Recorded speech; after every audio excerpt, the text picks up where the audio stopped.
Hey y'all, I'm Charles. This is Elijah. And this is the Boyz Podcast, man. Eastern Conference Finals edition. Welcome back, guys. Welcome back. And these have not been the most entertaining Eastern Conference Finals.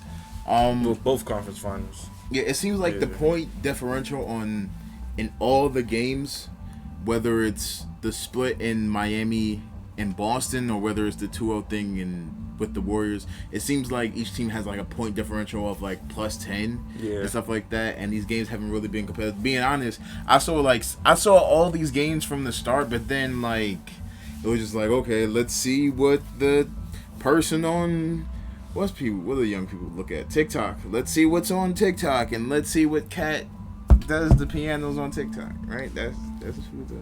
No, I don't know what you're talking about. I don't mess with TikTok, bro. I'm not gonna lie to you. Yeah. For game one, we're gonna talk about game one Heat Celtics. It was really Celtics had the control in the first half. They had, I think, a 12-point lead at one point in the first half, and then basically what happened is Miami came out in the third quarter and got physical with them. We were really good. Coming out the half. Bro. I felt really y'all weren't good coming with... out the half.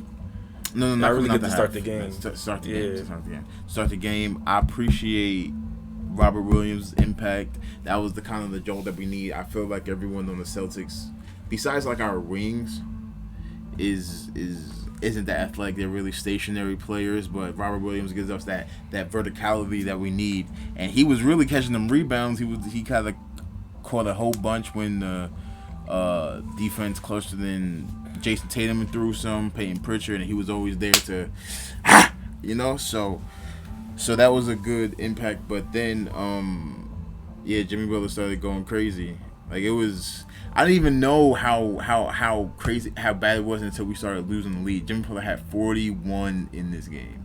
Jimmy Butler really had 41 in the game, and I am sorry, I have to pull his thing out my mouth because I didn't think Jimmy Butler was possible of this, right? He wasn't just scoring points, right? It wasn't just he's just being efficient. He was facilitating. He was able to. He was getting a bunch of steals, rebounds in the passing lane. Like he was Jimmy Butler. He was everything that you needed to play. And I thought Gabe Vincent had a pretty good game shooting.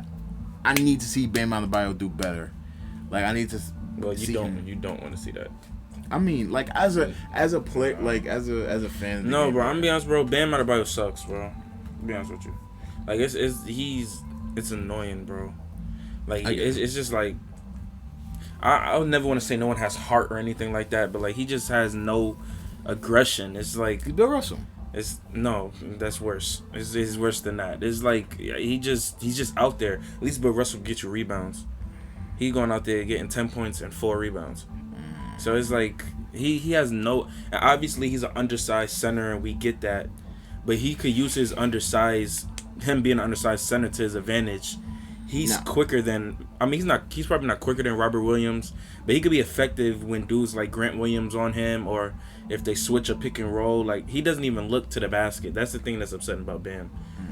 Jimmy put on a show. He was great in that third quarter, but he did get a couple blocks. Bam defensively is good, but it's not about the defense. Yeah. Offensively, they need way more. They can't just be Jimmy Butler. That's fair. Oh man. And then I guess we go into. You want to do game one for the Warriors, or you want to do both games for them? Both games for the Celtics. Let's go. All right. So game two. Let's go. Basically the exact opposite.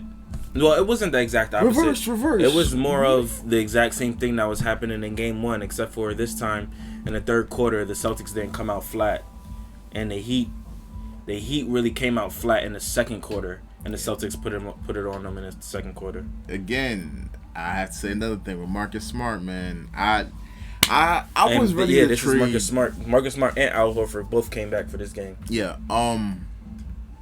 In game one, the Heat, in the game one, the Celtics had Marcus Smart and Al Horford out. They were able to contribute in ways like defense points, whatever, space on the floor. But this time they had their starters with them, and although the big, Chihulia Warrior wasn't dunking on Giannis this game, he contributed 10 points. But Marcus Smart, 1 rebound away from a 24-point triple-double, man. I was one of the big people that was saying he needs to be traded.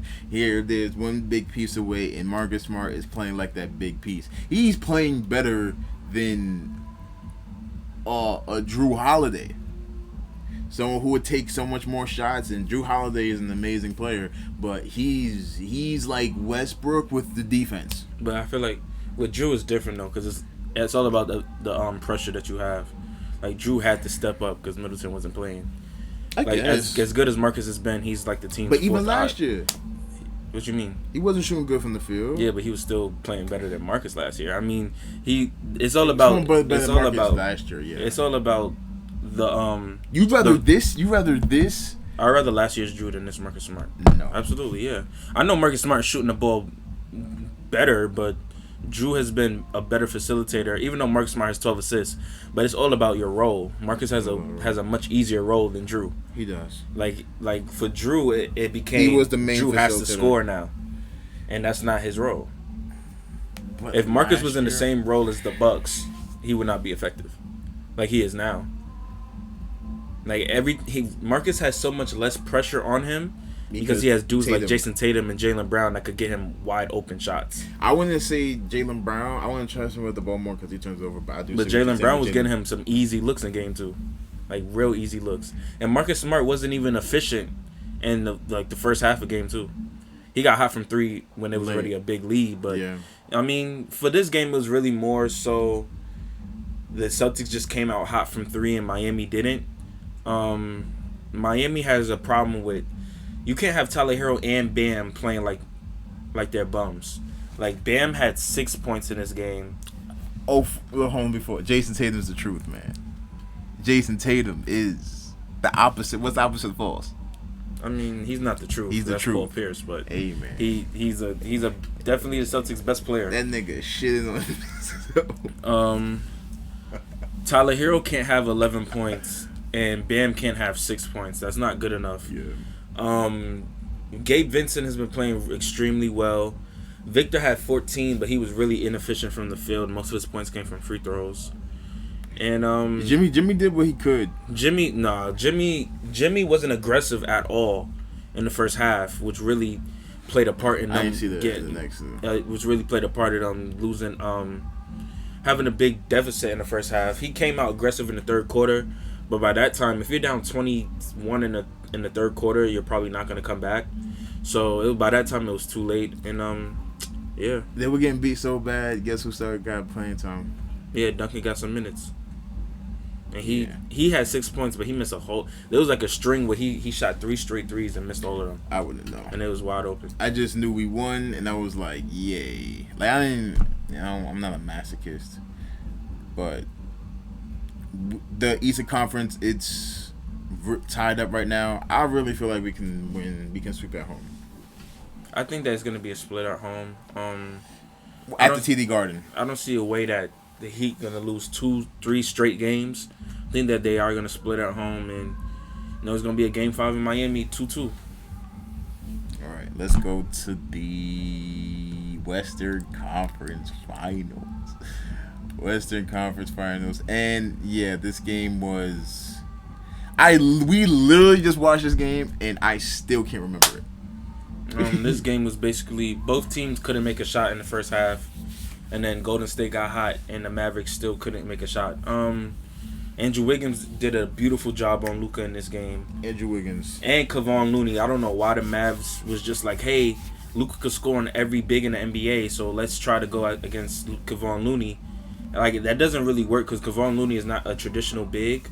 Like he's probably like 6'9", but he can move around and he can throw. He knows how to use his body, and Luka's not the fastest player in the world. So Luka scores more with his size and his ability to be quicker than a big man. But with Looney has the size to match up with Luka, and he has the foot speed, which is shocking. I didn't think that was going to be the case either, but he played a great game. Clay was missing a lot in the first half. He ended the first half with 0. He scored 15 straight in the second half. Curry had a regular Curry game. He wasn't going crazy. Poole stepped up, finished with 19. But it was really more for me about Andrew Wiggins. Andrew Wiggins almost matched Luka in points. and he did a tremendous job on defense. Yeah, it was a. The thing is with the Warriors, I feel so bad like saying it's such a cop out. It's just like if it's a slugfest in the whole game, they're gonna win. If they're up a certain amount, they're gonna win. Because at a certain point, they're gonna make shots. Yeah, and it's over. So I saw a lot of stuff. I want to bring up the fact that Klay Thompson, even though he got hot late, you feel like he's on the decline. You know, how do you... I mean, I do feel like he's on the decline, but you said he's not even... How do you...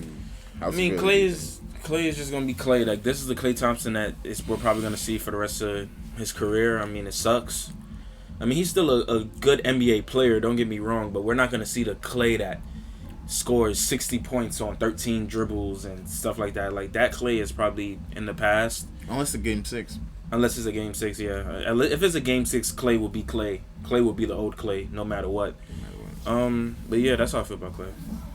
All right, let's go to what's his face on the Mavericks side. Dang. Yeah, the ball. It was all. I can't even really say. It was just. Yeah, it was so back and forth. Spencer Dinwiddie, everyone fell flat. There was no one that was able to make their shots. Dorian Finney-Smith was able to make their shots. Bullock only had 12. It was like a real flat game. It was either a Luka or nothing game, and Luka wasn't making his shots. Yeah, and it's just tough. I mean, like they only scored 87 points. It's 112 to 87 points. I mean, the Warriors did a great job defensively, and it's not even defensively. It wasn't even like they weren't making the shots or they weren't having the same shots. They just wasn't falling. I would say everyone besides Luka wasn't taking tough shots. They were just missing. Luka, they really locked in and keyed on him defensively. And you know it's Luka, so no matter how good defense he's gonna play, he's still gonna hit shots. Right. There's just the game he just didn't make any really. Yeah. And then for game two was first off, game two the Mavericks looked like they was gonna win.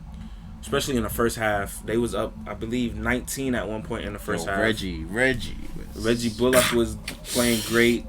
Jalen Brunson was playing great. Luka was playing great. And for the Warriors still couldn't make a shot in the first half until I would say like that last 3 minutes when the Mavericks were up by like 19 and then the Warriors cut it down to 11.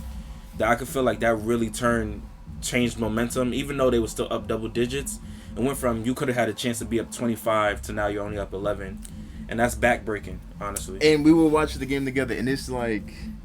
And with the Warriors, it's just like, oh, the game is not over. Yeah, the game's not over. And this, when you go against the Warriors, and it's like, it's probably the most cliche thing. It's just like the attitude, it's the pacing in the game. You can never look at the score. Yeah. Never look at the score when you're facing the Warriors. It has to be consistent buckets. You have to beat them. You have to out physical them. You gotta be able to cut off them when they're screening. You gotta be able to anticipate the ones that come back. You have to outmatch them. You have to, not in terms of like scoring, like yes, in scoring that's the rule of the game, but you have to match every possession. Every time, the less mistakes win, because they're gonna make a lot of mistakes because they're more impromptu, cut this, that, and the third. Yeah. And they overcompensate that with the fact that they have Klay Thompson, Stephen Curry, Jordan Poole, two of the greatest shooters of all time, and a damn good shooter all in his own right. Yeah. So it's like that's the way that you have to thoughts. That's the way you gotta do it. When they came out flat, because they were beating them crazy in the first half. It was up 19. And then it was that possession. Who got the steal?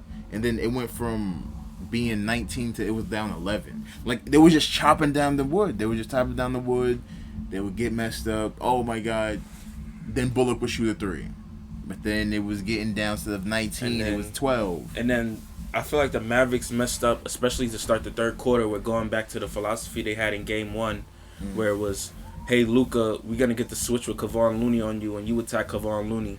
Like, there was a period in that third quarter where the Warriors started cutting away, getting to the free throw line, getting fast break points, and the Mavericks weren't scoring. And every possession, it became a Luka versus Kevon Looney match. Yeah. Instead of doing what they did in the first half, which was use Stephen Curry in the pick and roll. Stephen Curry's hedging, and he can't get back enough to Reggie Bullock, and that's how Reggie Bullock was getting on his threes. But The Mavericks just went back to the horrible game plan of we're gonna attack Kevon Looney. I don't know why, and then the Warriors were just like okay, and then the Warriors played zone a bit. They threw a box and one in there. If y'all don't know what a box and one is when everyone is like in a zone and one person is just following Luka wherever he goes, no matter what. And yeah, the Mavs really blew this one. Honestly, it's tough to say they blew this one because the Warriors couldn't go nuclear at any point, but they honestly blew this one. It wasn't even like they went nuclear. It was just like you can see it happening. Yeah, and it wasn't like because Steph Curry could have went for more. Yeah, it felt like he had more. We was talking during the game. It felt like he had more because it could have been. Klay Thompson could have had more points. Jordan Poole could have had more points. They gave him a chance. Kevon Looney had to have 21 points. Kevon Looney had 21 and 12. He's been playing amazing since the closeout game against Memphis, where he had 21 rebounds. He's been playing amazing since then. And it's not even like just statistically. Like he's been able to front Luka, face Luka, like be able to absorb the contact, always be able to switch. Like you said, like when they started doing the pick and pops with thing, it was working. And then it was getting the best looks you could get. You heard the here goes that man. Well, you know what I'm saying? Yeah. But then started getting strung out. Then they started isoing Kevon Looney, and then like Luka went off for this game, right? Yeah, Luka went off but he really went off in the fourth quarter. Third quarter, he really wasn't doing anything. Yeah, but it's the pace. You know what I'm saying? And then that's the thing that goes with the pacing. Like, yeah, he's gonna get his numbers. Luka's gonna hit some impossible shots. Luka's gonna hit some shots. He's gonna score if he has the ball. But it's the consistency. Yeah. It's like you can't miss anything. You gotta get the throw, and they had it, but they were able to. Once the Warriors got the lead, it was pretty much over with. I mean, we both said it once they got the lead that this game was pretty much over with because it's just too much momentum going in the Warriors' way. But one thing I do want to talk about is Draymond Green got to get they gotta stop letting Draymond Green get away with this stuff, yo. Like he complains after every single call, and it's like it's annoying. Yo, you refs, like stop letting him talk to y'all like that. Like y'all grown men. Like come on, like it's ridiculous, bro. After every call. Here's the thing. I don't like. Because this is a slippery slope. Because I am in the favor of like players having more autonomy. But you know can't what I'm saying? Get in the ref's face and scream in their face. Yeah, I get it. But it's one is the playoffs. Nah, because here's my problem. They don't do that for anybody else. Fair. That's fair. Everybody else, that's two takes you out. That's fair. But the fact that it's wrong for the fact that he alone shouldn't just be able to have that right, but the right for you to be able to speak up and say you're like if you're a ref, you should have the backlash of a bad call. Yeah, but it wasn't bad calls. It wasn't. Like he's arguing after calls that's clear as day. Yeah. Like he hit Luka on the side of the head to knock the ball out of bounds. Yeah, absolutely. And the first thing he did, he ran in the ref face and was like, "Yo, what are you doing?" Blah blah blah. It's like, bro. But like, that's the right to appeal, and like the whole thing is just like, okay, that's just Draymond Green just being Draymond. Like, yeah, you can throw a tech, but then that's just ultimate suppression. Like, I'm not saying it's Jason Tatum bouncing the ball getting a tech. Nah, but they let him get away with far too much because he just does anything he wants on the court and he gets away with it. They almost had they had a little scramble yesterday over nothing, and the first thing he does is run to the Mavs bench and get their face, and it's just like, stupid. Yo, that was stupid. He can't get away. Yeah, I can't keep on letting him get away with this. I mean, he gets hit by he sets a screen and Reggie Bullock tries to run through the screen. He falls. Reggie Bullock is looking at the ref. Right. And Draymond gets up and gets in his face, and it's like, yo, what's the purpose, bro? Like, I understand the emotion part. Yeah, show emotion. No one's saying that, but you're showing emotion after everything. And it's not like you're showing emotion. It's like, yeah, come on, let's go team. You're showing emotion like, yo, I'm demeaning you. You know what I mean? And it's just like, at a certain point, But that's, hey, man, some people, that's how you get, that's how people, some people. No, that's how he works, but, no, that's how you, but that's how he works, but that don't mean he shouldn't be ejected. I see what you mean, but I feel like if you suppress all of it because you compare it, like I feel like like Nick, motherfuckers can't just be doing like this. I feel like there's a balance. Yeah, but he doesn't have a balance. That's the point. He doesn't have a balance, but the whole league itself doesn't have a balance. I'm not saying. Yeah, but no, he's refereed. For this isolated incident, no, it's every single game. He's refereed different than everyone. He's I'm literally talking, refereed different than everyone. I know what you're talking about. I know Draymond Green is annoying, but I'm saying in the isolation of Draymond Green, yes, he should be more penalized. And everything. But in terms of the scale of the league, like as much as he does it, like the league, they should say him. I remember, was it last year or 2 years ago? He bounced a basketball, got a tech. Yeah, and Draymond gets in the ref's face and doesn't get a tech. Like you're proving my point. But I'm talking about like the accumulation of all the players in the league versus Draymond Green. Like, yes, Draymond Green is the outcast, and yes, he should be. Like, yes, I know what you're saying. You're saying refs should be more lenient and stop giving people texts for everything. Right. But if you cut off Draymond, that's what I'm saying. If you cut off Draymond Green, there is no point. There is no spectrum in which you can be. You know what I'm saying? The Draymond Green would be the regress all the way to me. So now it's just like people can just. Now it's just to bouncing a basketball. You know but there is no. We don't have a limit now. With Draymond Green, there's no limit to what he can do. He can do whatever. Okay, I'd rather not push the boundary. I'd much rather have someone to mark the extreme of what you can't do. Yeah, but we don't know. That's the problem. We don't know the extreme of what you can't do because he's grabbing the jersey. That's not. He didn't get a tech for that. He got a flagrant for that. Text is when you scream at a ref or when you do stupid stuff. Flagrant is when you try to hurt people. He was doing stupid You don't have it. There's no extent to his text. He just gets to do whatever he wants. I guess. Yeah. And if you're an opposing player, it's annoying because they got a dude got a tech last night for getting up, and a player tried to jump over him. Yeah.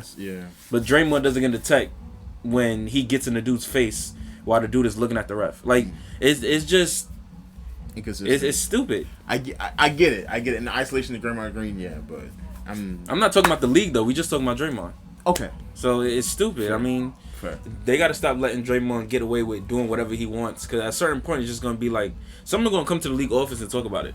They're going to be like, yo, y'all see what he's doing? Like, realistically, Draymond should be ejected out of 2 out of every 3 games. 1 out of every 3 games. Realistically.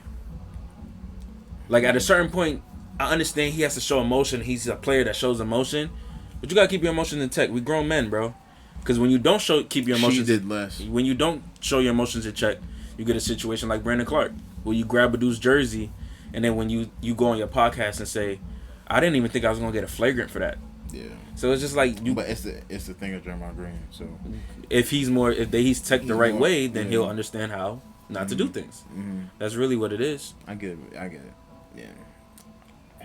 I get what you're saying. In the isolation of Draymond Green, yes, but I'm saying for the whole league. But I agree with that. But that's not what we're talking about. We're talking about Draymond. Okay. So yeah, Draymond is just Draymond, honestly.